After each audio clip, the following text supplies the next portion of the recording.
In this lecture, let's see how we can calculate a measure for last day of a given month. So let's take example of January 2007, and what I want to do is simply calculate the sales amount that occurred in the last day of January. So if I bring the date column from my dates table into the matrix, and let's bring it in the rows, and if I expand that, you can see that on the last day of January 2007 the sales amount was 9679.30, and that is the exact sales amount that we are reporting at each cell for the month and for the days. And what also we want to do is, if in case a month doesn't have the sales made on the last day, then we want to get the sales amount for the last date based on the sales transaction.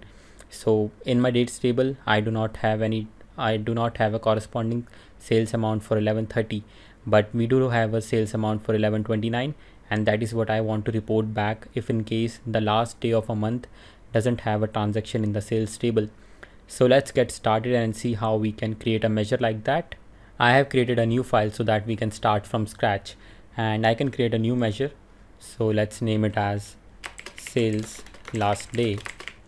And first of all, what we are going to identify is that the last date of a given month, and the first basic instinct would be to simply use max dates date, but that is not going to work at a certain level.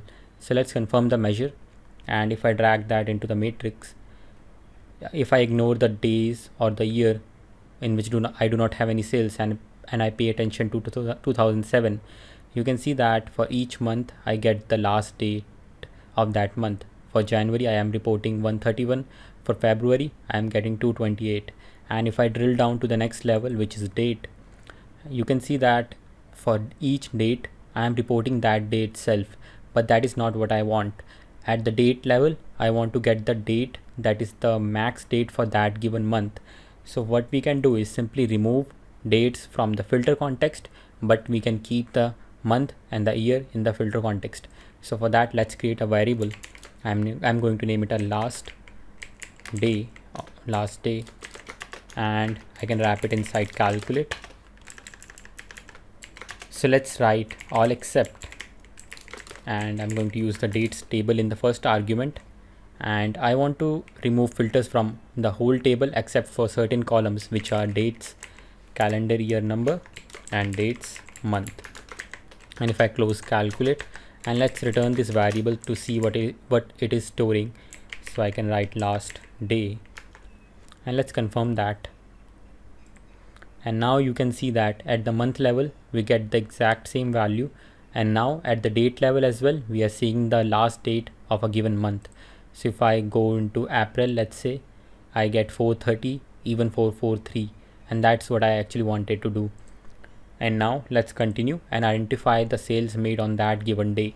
So for that, I can create a new variable. I can name it as var result, and that will be basically a simple calculate over total sales, or you can use any other measure in case of your own data model. And what we are going to do is simply apply that day into the filter context. So I'm going to write dates date is equal to last day, and let's close the calculate, and I'm going to return the result variable. So let's confirm the measure, and let's make sure that the values that we are getting are correct. So let's drill down into January, and you can see on 31st of January we had 9679.30, and that is the same number that we're reporting at the dates as well as the month level. And let's take a look at another month. So in August we had 18,227, and that is the same value that we're reporting everywhere. But if we take a look at November of 2007, you can see that we get a blank, and why is that? So let's drill down, and you can see that the last date of November which had any transaction was 11/29, and if I go here in the dates and I select show items with no data, you can see that in November we have 30 days, but on the last day we didn't have any sales.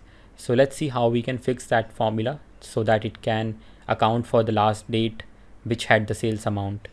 And for that, what we can do is simply use a function which is last non blank, So I can write last non-blank, and in the first argument all I need to do is simply provide the dates column of the dates table, and in the row context I'm going to initiate context transition using total sales measure. And what last non-blank will do is it will iterate each date and then it will perform a context transition which will simply identify the sales amount for that given day. And in case if the last date doesn't have sales amount, then that date will be discarded and any date that is prior to that date will be considered.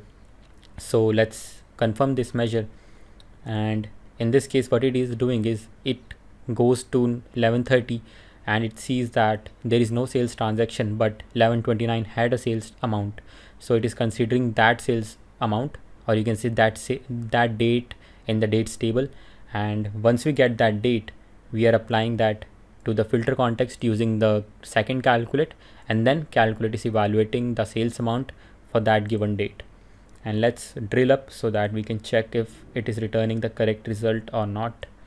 So if I go one level up, you can see that in 2007 we are getting the value for the last date, which in this case was 29th of November, which is 11655. So it looks like the measure is working correctly. And let's go one level up, and you can see that we see blank values for 2005 and 2006, even though we do not have any sales amount, and that is because I actually checked the show items with no data, and if I uncheck that, you can see that those values have now gone away and the report looks fine.